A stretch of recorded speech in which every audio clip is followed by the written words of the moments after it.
નમસ્કાર મિત્રો, ગુજરાતી વાર્તા સાંભળવા માટે આવ્યા છો? ચાલો આપણે વાર્તાની શરૂઆત કરી. અર્થી અને વિમલ એક નાના ગામમાં રહેતા હતા. બંને બાળપણથી એકબીજાના મિત્રો હતા. એક દિવસ જ્યારે ગામમાં પવન બળાવી રહ્યો હતો, અર્થીએ વિમલને પોતાના મોભામાં વાતો કરતી વખતે કહ્યું, હવે એ પવન જેમ આપણે એકબીજાની સાથે વિતાવેલા પળોને ખૂણાથી ખૂણાની નજરો જોઈ રહી છે.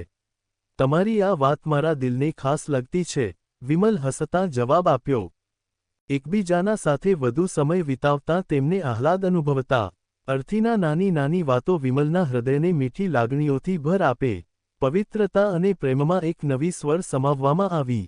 કેટલાક મહિનાઓ પછી વિમલને એક દિવસ સમજાયું કે તે ખરેખર અર્થીને પ્રેમ કરતો છે. તે તેના મનમાં પ્યારી અને નમ્ર વાતોને ધીમે ધીમે કહેતો રહ્યો.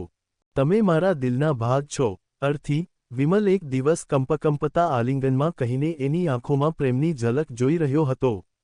હું પણ તમને પ્રેમ કરું છું, વિમલ, અર્થીએ જણાવતા એના ખૂણાને બધી દુનિયાની ખુશી મળી ગઈ હતી. આ પળે તેમને આહલાદક અને એકબીજાની સાથે સંજોગોની અદ્ભુત મજા મળી. તેમનો પ્રેમ આમ અને સત્ય રહેતાને કિસ્સા જગમગાવતો ગયો.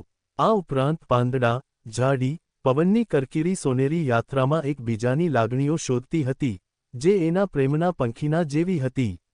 વિમલ અને અર્થીનું પ્રેમ ધીમે ધીમે વધતી જતી હતી. ગામમાં બધા એ બંનેના સંબંધો વિશે વાતો કરતા. પરંતુ આ બંનેને ત્યાંના બધાની વાતોમાં રસ ન હતો. તેમની દુનિયા હતી માત્ર એકબીજામાં. એક સાંજ, જ્યારે સૂર્યાસ્તનો શાંતિમય દૃશ્ય હતો, અર્થી અને વિમલ સરવાળે ખેતર તરફ સબમિશનથી ચાલી રહ્યા હતા.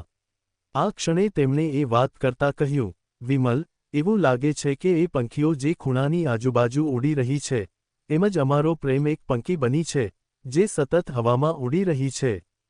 વિમલ તેના હાથમાં હાથ લાવીને હસતાં કહ્યું, હા, પરંતુ આ પંખીનો ઉડાવ મોટો છે.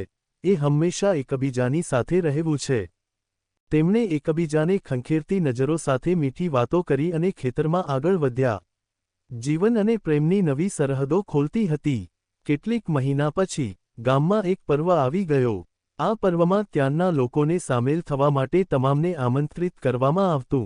વિમલ અને અર્થીએ ખ્યાલ કર્યો કે આ પર્વ તેમના સંબંધોને જાહેર કરવા માટે એક શ્રેષ્ઠ અવસર હશે. પર્વના દિવસે એક પડકાર ઊભો થયો. એક જૂના મિત્રએ, જેનો નામ નિકુલ હતો, વિમલ અને અર્થીના પ્રેમની ગૂંચને ભાંગવાનો પ્રયાસ કર્યો. વિમલ, નિકુલ બોલ્યા, તમારે એમની સાથે પ્રેમમાં ન જવા જોઈએ. એના ઘરમાં જુદી નૈતિકતાઓ છે. પરંતુ વિમલ તેની આટલી વાતો પર ન હિંમત થયો. તેણે અર્થીની તરફ જોઈને કહ્યું, મારા જીવનમાં માત્ર હું અને તમે છીએ, અને તે ગુરુત્વાકર્ષણ જે અમારે વચ્ચે છે. કોઈ પણ વસ્તુ અમારું પ્રેમ તોડવાનો પ્રયાસ ન કરી શકે. અર્થીને વિમલના શબ્દો શ્રેષ્ઠ લાગ્યા. તેણે હિમાતતા ભરેલાને વિમલની આંખોમાં દયાળુ પ્રતિસાદ આપ્યો, હવે અમે આ પર્વમાં તમારું પ્રેમ એકબીજાને વ્યક્ત કરીશું. આ પર્વમાં એ બંનેએ કોઈ ભય વિના એકબીજાને પ્રેમથી ગળે લગાવ્યું. તેમની આંખોમાં એકબીજાની એક દુનિયાની લાગણી હતી. આ પ્રેમ યાત્રા અહીંથી શરૂ થઈ, પરંતુ તે જાણતા હતા કે એ સત્યના સાથ સાથે જીવતી રહેશે, જેમ કે પંખી હંમેશા પાંજરમાંથી મફત રહે છે. આવી જ સ્ટોરી સાંભળવા માટે ચેનલને સબસ્ક્રાઇબ. મિત્રો, ધન્યવાદ.